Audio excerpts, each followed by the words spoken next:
اللہ صرف رمضان میں موجود نہیں ہے، اللہ ہر وقت موجود ہے اور ہر وقت آپ کو پکارتا ہے، اور رمضان میں دعاؤں کا اہتمام زیادہ کیجیے۔ آپ کو معلوم ہونا چاہیے کہ سورہ بقرہ میں جہاں رمضان کا ذکر ہوا ہے کہ رمضان کے احکامات بتائے گئے ہیں کہ رمضان کے روزے فرض ہیں تمہارے اوپر، اور اگر تم مسافر ہو یا بیمار ہو تو پھر تم بعد میں رکھو گے، یہ جو آیتیں ہیں وہاں ان آیتوں کے ذکر کرتے کرتے اچانک ایک آیت آتی ہے، وَإِذَا سَأَلَكَ عِبَادِي عَنِّي فَإِنِّي قَرِيبٌ، کہ اگر میرے بندے آپ سے میرے بارے میں پوچھیں تو آپ کہہ دیں کہ میں اپنے بندوں سے قریب ہوں، وہ جب بھی مجھے پکارتا ہے، کوئی بھی بندہ مجھے پکارتا ہے میں فوراً اس سے جواب دیتا ہوں، لہٰذا وہ مجھے پکارتا رہے تاکہ وہ اور مجھ پر ایمان رکھتا رہے تاکہ وہ ہدایت پا سکے۔ یہ ایک دعا کی آیت آ گئی، پکارنے کی آیت آ گئی، پھر رمضان کی آیتیں شروع ہو گئی، پھر رمضان کے احکامات شروع ہو گئے۔ تو اس جگہ پہ مفسرین نے، جو کلاسیکل تفسیر کے اسکالرز ہیں، کلاسیکل اسکالرز ہیں، انہوں نے بیان کیا ہے کہ بھئی ایسی کیا وجہ ہے کہ ابھی تو رمضان کی بات چل رہی تھی، بیچ میں اچانک دعا کی بات آ گئی، اللہ کو پکارنے کی بات آ گئی، پھر رمضان کے احکامات شروع ہو گئے،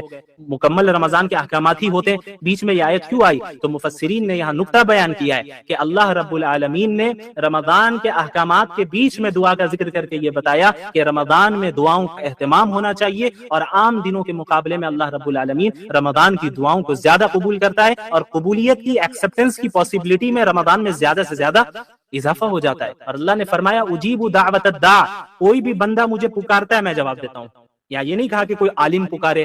کوئی بزرگ پکارے، کوئی ولی پکارے تبھی میں جواب دوں گا، نہیں، پکارنے والا مجھے پکارتا ہے۔ اب پکارنے والا جتنا بڑا گناہ گار ہو، وہ بھی ایک مرتبہ اللہ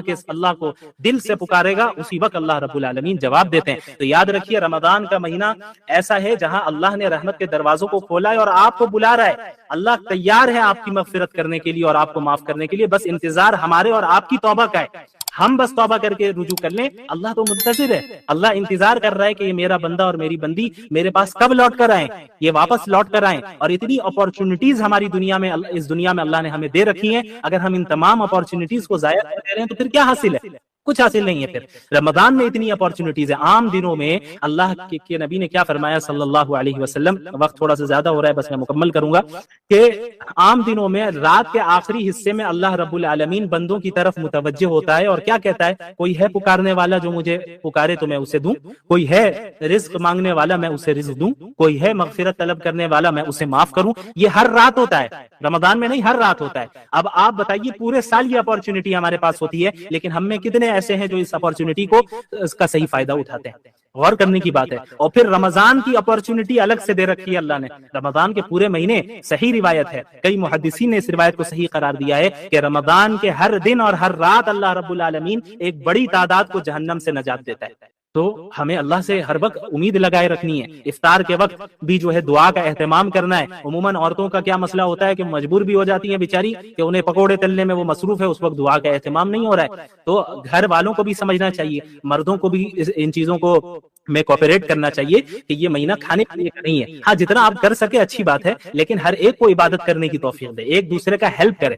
یہ نہیں کہ عورتیں غلام ہوتی ہیں، بیوی غلام ہوتی ہیں، باندیوں کی طرح کھٹتی رہے اور وہ کام کرتی رہے، آپ عبادت کرتے رہے ماشاءاللہ، یہ بھی نہیں۔ اور اسی طرح عورتوں کی بھی ذمہ داری ہے کہ یہ نہیں کہ شوہر خالی آپ کا ATM مشین ہے اور وہ جو ہے باہر سے بازار سے سامان لاتا رہے گا اور یہ کرتا رہے، آپ گھر میں جو ہے آرام سے رہنا چاہیے اور سامنے والا میرا شوہر جیسا بھی رہ رہا ہے کوئی فرق نہیں پڑتا، یہ بھی غلط ہے۔ تو یہ جو زندگی ہے ایک دوسرے کے ساتھ تعاون کر کے، ایک دوسرے سے محبت کر کے، ایک دوسرے کا خیال رکھ کے اور ایک دوسرے کے لیے قربانی دے کر آگے بڑھے گی۔ اور پھر اسی زندگی میں جب ہم ایک دوسرے کے لیے قربانی دیں گے، دنیاوی چیزوں میں بھی اور آخرت کی چیزوں میں بھی، فکر کریں گے کہ بھائی میری بیوی نے نماز پڑھی یا نہیں پڑھی، میرے شوہر نے نماز پڑھی یا نہیں پڑھی، میرے والدین نے نماز پڑھی یا نہیں پڑھی، میری اولاد کو موقع ملا کہ نہیں ملا نماز پڑھنے کا۔ ان تمام چیزوں کا جب ہم لحاظ رکھیں گے تو ہمارے گھر میں ایک مبارک اور بابرکت اسلامی معاشرہ اور ماحول قائم ہو جائے گا، اور اللہ رب العالمین سے امید ہے کہ ہم اللہ کے مقرب بندوں میں شامل ہو جائیں گے۔ لا يحب اللہ الجہر بالسوء من القول الا من ظلم۔ اللہ تعالیٰ نے اس میں یہ بیان فرمایا کہ اللہ تعالیٰ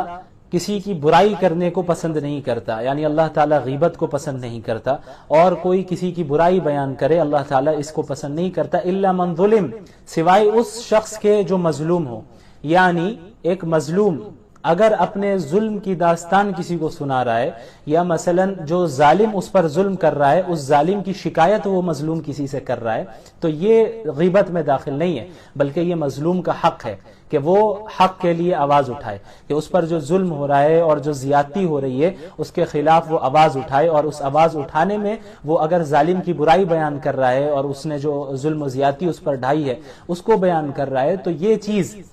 غیبت میں ہرگز داخل نہیں ہے، یہ اس کا حق ہے۔ اس کے بعد یہود کے دعوے کی تردید کی جاتی ہے۔ یہودیوں کا دعویٰ تھا کہ انہوں نے حضرت عیسیٰ علیہ السلام کو قتل کر دیا، سولی پر چڑھا دیا، تو اللہ تعالیٰ نے اس کی تردید کی اور فرمایا کہ وما قتلوہ وما صلبوہ ولکن شبہ لہم، کہ ان لوگوں نے، ان یہودیوں نے نہ ہی حضرت عیسیٰ کو قتل کیا اور نہ ہی انہیں سولی پر چڑھایا، بلکہ اللہ تعالیٰ نے انہیں آسمان میں حفظ و امان کے ساتھ اٹھا لیا۔ بر رفعہ اللہ الیہ، اللہ تعالیٰ نے زندہ ہی حضرت عیسیٰ کو آسمان میں اٹھایا۔ جیسا کہ میں نے کہا تھا کہ اہل السنت والجماعت کا یہ عقیدہ ہے کہ حضرت عیسیٰ علیہ السلام اس وقت بھی آسمان پر موجود ہیں، یعنی زندہ موجود ہے، جس طرح ہم اور آپ زندہ ہے، اور قیامت کے قریب زمانے میں ان کا نزول ہوگا اور وہ دجال کا مقابلہ کریں گے۔ لیکن یہودیوں کو یہ شبہ ہو گیا کہ بھئی انہوں نے انہیں قتل کر دیا، قتل سولی پر چڑھایا انہوں نے کسی اور کو، وہ حضرت عیسیٰ نہیں تھے، لیکن وہ سمجھ بیٹھے کہ یہی حضرت عیسیٰ ہے۔ بہرحال اس کے بعد پھر کرسچنز کے عقیدہ تثلیث کی بھی تردید اللہ تعالیٰ نے کی، یعنی جو ٹرینٹی کا عقیدہ ہے، ٹرینٹی کا نظریہ ہے، کہ ان میں سے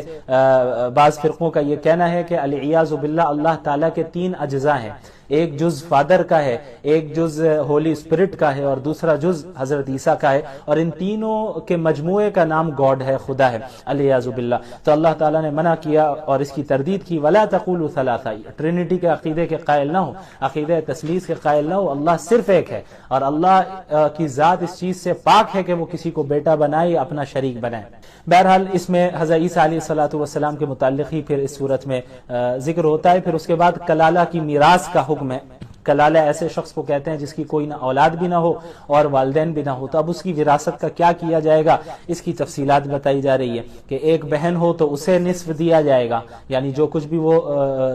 چھوڑ کر گیا ہے، اور اس کے علاوہ 2 یا 2 سے زیادہ بہنیں ہوں تو پھر 2/3 حصہ ملے گا، 2/3 ملے گا، اور بھائی ہو تو پھر بھائی کو وراثت مل جائے گی، بھائی بہن دونوں ہو تو مذکر مؤنث کا جو یہ قاعدہ ہے کہ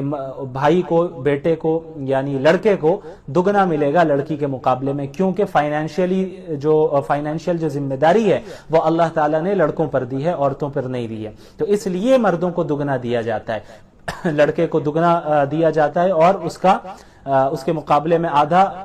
اس کو عورت کو دیا جاتا ہے، کیونکہ مرد کو اپنے اوپر بھی خرچ کرنا ہے، اور ماں باپ ہے تو ان پر بھی خرچ کرنا ہے، اولاد ہے تو ان پر بھی خرچ کرنا ہے، بیوی ہے تو اس پر بھی خرچ کرنا ہے، تو کیا ہے کہ اب اس کے اوپر بوجھ ہے فائنینشیل، تو اس لیے اس کو ہلکا کرنے کے لیے اللہ تعالیٰ نے مردوں کو زیادہ وراثت دی، اور چونکہ عورتوں کے ساتھ ایسا کوئی مسئلہ نہیں ہے، اس کو کسی اور پر خرچ کرنے کی ضرورت نہیں ہے، یعنی ذمہ داری اس پر نہیں ہے، وہ اپنے اوپر ہی صرف خرچ کرنا چاہے کر سکتی ہے، رکھنا چاہے رکھ سکتی ہے، کسی کو دینا چاہے دے سکتی ہے، اس کے اوپر ذمہ داری نہیں ہے کہ وہ دوسروں کی مالی ضروریات کو پورا کرے اپنے رشتہ داروں میں سے، یعنی شوہر کا مسئلہ ہو، اولاد کا مسئلہ ہو، یہ ساری چیزیں مردوں پر ہے، اس لیے جو ہے مرد کو زیادہ دیا جاتا ہے، یہ بات ذہن میں رہے۔ تو اب سورۃ المائدہ کی ابتدا ہوتی ہے۔ سورۃ المائدہ، مائدہ کہتے ہیں عربی زبان میں دسترخوان کو، کیونکہ اس سورت میں اس بات کا ذکر ہے کہ حضرت عیسیٰ علیہ السلام نے اللہ تعالیٰ سے دعا کی تھی کہ یا اللہ آسمان سے آپ دسترخوان کا نزول فرمائیے، تو اللہ تعالیٰ نے ان کی دعا کو قبول کیا، تو اس بنیاد پر، اس وجہ سے، اس مناسبت سے اس سورت کو سورۃ المائدہ کہتے ہیں۔ اچھا، اس کی ابتدا ہوتی ہے یا ایھا الذین آمنوا اوفوا بالعقود، کہ اے ایمان والوں معاہدے کو پورا کرو، عہد کو پورا کرو، خلاف ورزی نہ کرو، تم نے کوئی ایگریمنٹ کر رکھا ہے تو اس کو پورا کرنا ہے۔ اب دیکھیں، معاہدات کی 2 قسمیں ہو سکتی ہے۔ ایک معاہدہ تو وہ ہے جو اللہ اور بندوں کے درمیان ہے، کہ ہم نے اللہ سے معاہدہ کر رکھا ہے کہ ہم اللہ کے دین پر عمل کریں گے، اللہ کے احکامات پر عمل کریں گے، اور اللہ نے جن چیزوں سے ہمیں روکا ہے ان چیزوں سے بچیں گے، تو ان معاہدات کو بھی پورا کرنے کا حکم ہے۔ اور اس کے علاوہ وہ معاہدات جو بندے بندوں سے کرتے ہیں، لوگوں کے درمیان آپس میں ایک دوسرے کا جو معاملات ہوتے ہیں، لین دین کا مسئلہ ہے، اس میں جو معاہدہ اور ایگریمنٹس کرتے ہیں ہم، تو اس کی بھی جو ہے اس کا بھی لحاظ رکھنا اور اس کو پورا کرنا ضروری ہے۔ عہد کی خلاف ورزی کرنا یہ بہت بڑا جرم ہے، اور یہ ایک مومن کی شان نہیں ہے کہ وہ معاہدے اور ایگریمنٹ کی خلاف ورزی کرے۔ اس کے بعد پھر اللہ تعالیٰ نے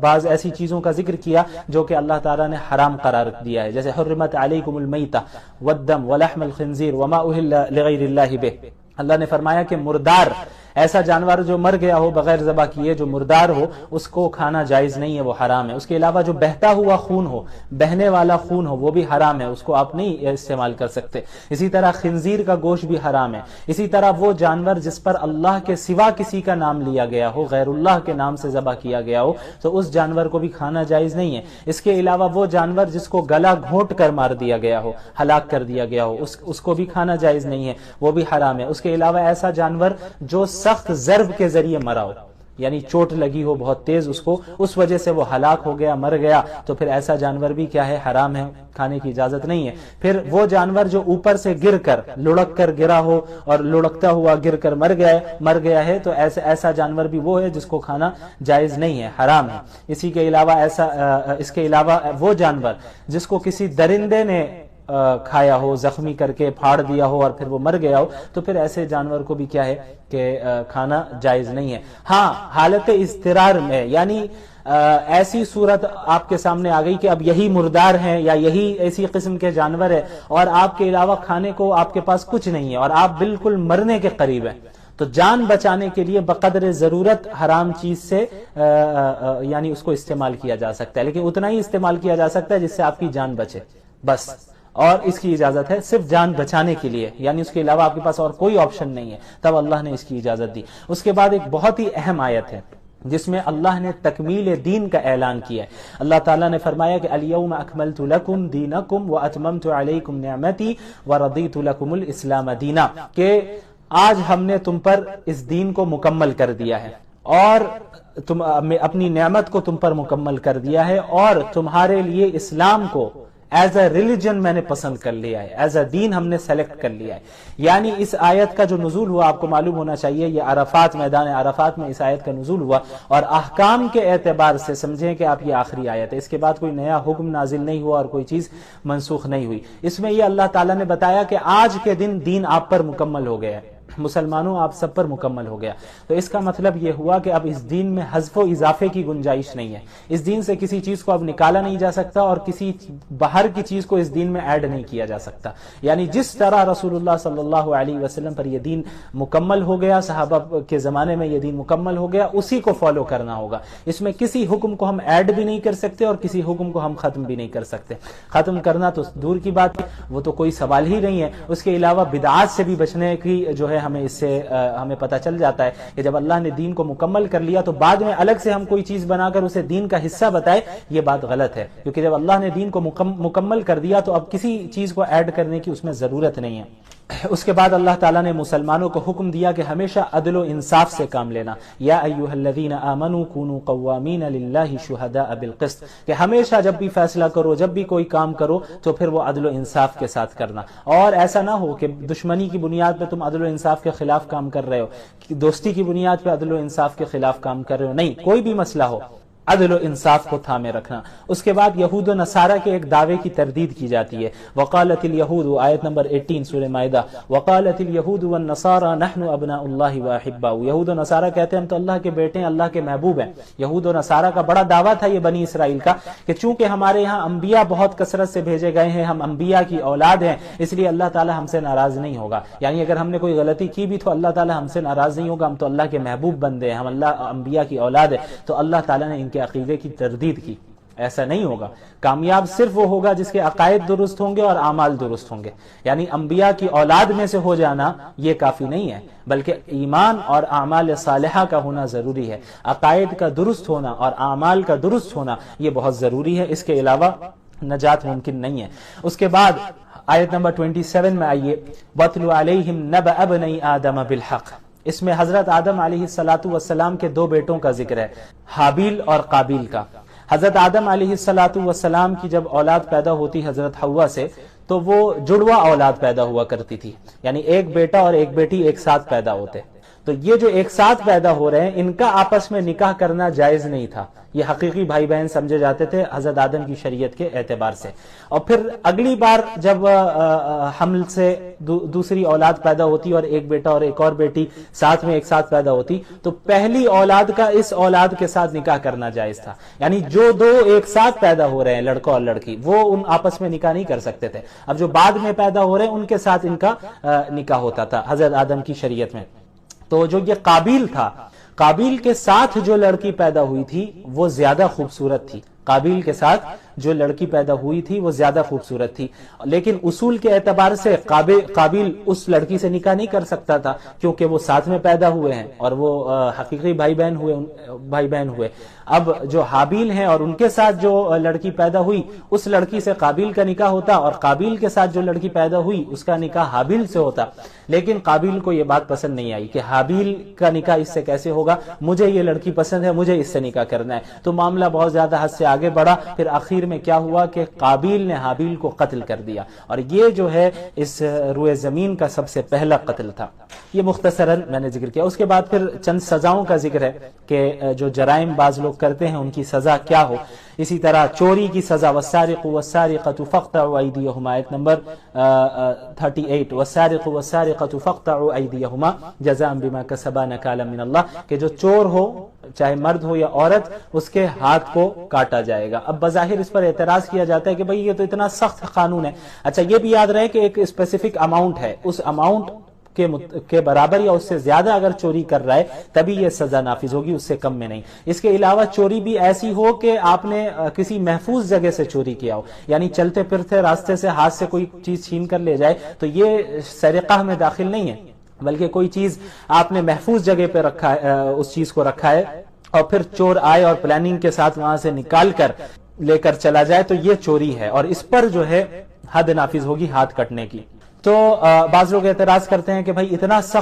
اتنی سخت سزا کیوں، یہ انسانی حقوق کے خلاف ہے. تو یہ وہ ایسے لوگ ہیں جو اپنے ملک میں ہی جرائم کو روک نہیں پاتے ہیں. ایسی حکومتیں بڑی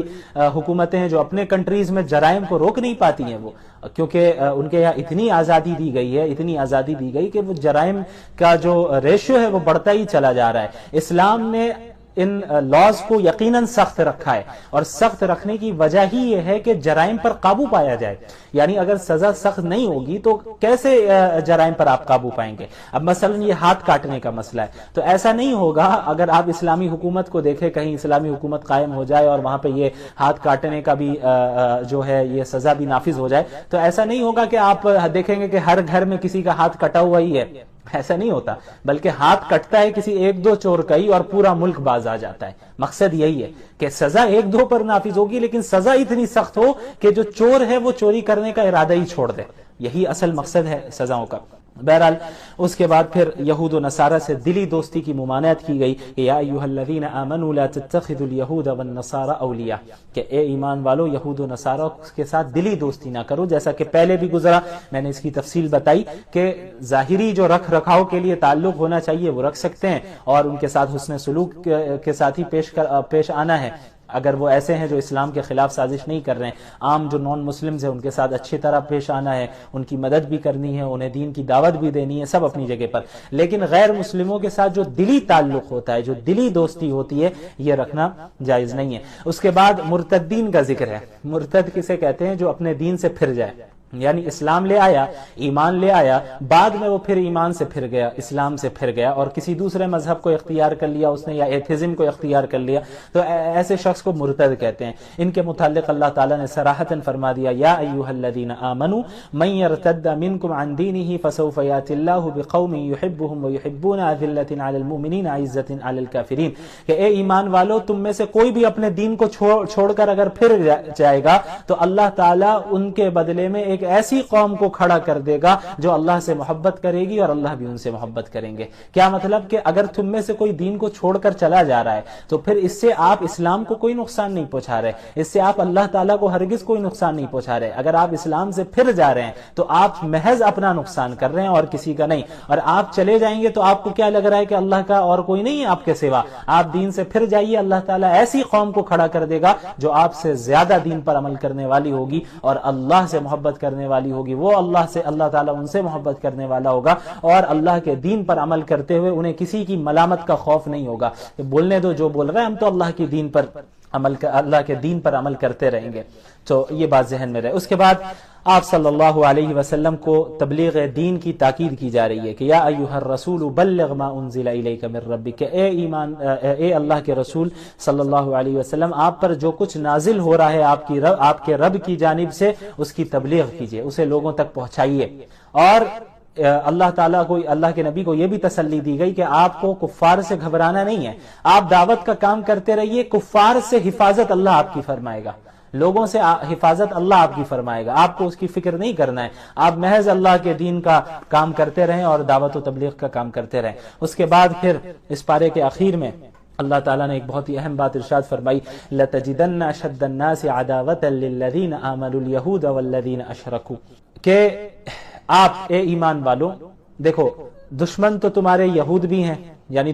تم سے دشمنی کرتے ہیں، نصارہ جو ہیں کرسچنز ہیں وہ بھی تم سے دشمنی کرتے ہیں، تمہارے خلاف سازشیں کرتے ہیں، اور جو مشرکین ہیں بت پرست ہیں وہ بھی تم سے دشمنی کرتے ہیں۔ تو دشمنی تو سبھی کر رہے ہیں، لیکن دشمنی میں جو حد سے بڑے ہوئے ہوں گے، دشمنی میں جو بہت زیادہ آگے ہوں گے، وہ کون ہوں گے؟ لَتَجِدَنَّ أَشَدَّ النَّاسِ عَدَاوَةً لِلَّذِينَ آمَنُوا الْيَهُودَ وَالَّذِينَ أَشْرَكُوا، کہ آپ ضرور دیکھیں گے کہ مسلمانوں سے زیادہ دشمنی کرنے میں یہود اور مشرکین ہوں گے، یعنی یہود جو ہوں گے، وہ جو جیوز ہوں گے، یہود جو ہوں گے، یہ وہ ہوں گے جو مسلمانوں سے دشمنی کرنے میں اوروں سے بہت آگے بڑھے ہوں گے، اور اسی طرح جو مشرکین ہوں گے، بت پرست قوم ہوگی، وہ بھی مسلمانوں سے دشمنی کرنے میں دوسری قوموں کے مقابلے میں بہت زیادہ آگے ہوگی۔ اب آپ اس کا معاہدہ ہم سبھی کر رہے ہیں، مشاہدہ ہم سب کر رہے ہیں کہ آپ دیکھیں کہ اسرائیل میں کیا ہو رہا ہے یا فلسطین میں کیا ہو رہا ہے، اسرائیلی حکومت کیا کر رہی ہے، تو یہودیوں کو کس طرح دشمنی ہے ہم سے، اس کا مظاہرہ کھلے عام کیا جا رہا ہے اور ہم دیکھ سکتے ہیں اس کو۔ اس کے علاوہ آپ اپنے ملک میں لے لیجئے، بھارت میں، کہ کس طرح مشرکین مسلمانوں سے دشمنی کر رہے ہیں۔ یہ ایسا معلوم ہوتا ہے کہ بس یہود اور مشرکین یہی ہیں جو مسلمانوں کا بھی پریشان کر رہے ہیں اور سب سے زیادہ ان سے دشمنی کر رہے ہیں۔ اللہ نے پہلے ہی فرما دیا کہ دشمنی کرنے والے تو بہت ہیں، لیکن جو دشمنی کرنے میں سب سے آگے ہوں گے وہ یہی دو ہوں گے، یہود ہوں گے اور مشرکین ہوں گے۔ اور جہاں تک نصارہ کا تعلق ہے، جہاں تک کرسچنز کا تعلق ہے، تو دشمنی تو وہ بھی کرتے ہیں ہم سے، لیکن یہود اور مشرکین کے مقابلے میں تھوڑے نرم دل ہوں گے۔ تو کرسچنز عموماً مسلمانوں کے معاملے میں بھی تھوڑے نرم دل ہوتے ہیں as compare to Jews and مشرکین۔ اگر آپ کمپیئر کریں گے یہود اور مشرکین کی دشمنی کو عیسائیوں کی دشمنی سے، تو عیسائی مسلمانوں کے لیے تھوڑے نرم دل معلوم ہوں گے، اور اللہ نے یہی فرمایا وَلَتَجِدَنَّ أَقْرَبَهُمْ مَوَدَّةً لِلَّذِينَ آمَنُوا الَّذِينَ قَالُوا إِنَّا نَصَارَى، کہ دشمنی میں آگے بڑھے ہوئے تو یہود اور مشرکین ہوں گے، اور جو مسلمانوں سے تھوڑی قربت رکھیں گے اور ان کے لیے جو تھوڑا نرم دل رکھیں گے وہ نصارہ ہوں گے، یعنی کرسچنز ہوں گے۔ تو ظاہر ہے اللہ تعالیٰ یہ دشمنی کیوں کرتے ہیں یہود و نصارہ؟ اللہ تعالیٰ نے پہلے ہی بتا دیا وَلَن تَرْضَ عَنْكَ الْيَهُودُ وَلَا النَّصَارَى حَتَّى تَتَّبِعَ مِلَّتَهُمْ، یہود و نصارہ آپ سے ہرگز اس وقت تک راضی نہیں ہونے والے ہیں جب تک کہ آپ ان کے دین کو فالو کرنے نہ لگ جائیں، یعنی جب آپ ان کے دین کو فالو کرنے لگیں گے تبھی آپ سے راضی ہوں گے وہ، یعنی جب تک آپ اسلام سے نہیں پھر جائے اور ان کے دین کو اور ان کے نظریات کے حامل نہ بن جائے، تب تک یہ یہود و نصارہ آپ سے 100% خوش ہو ہی نہیں سکتے۔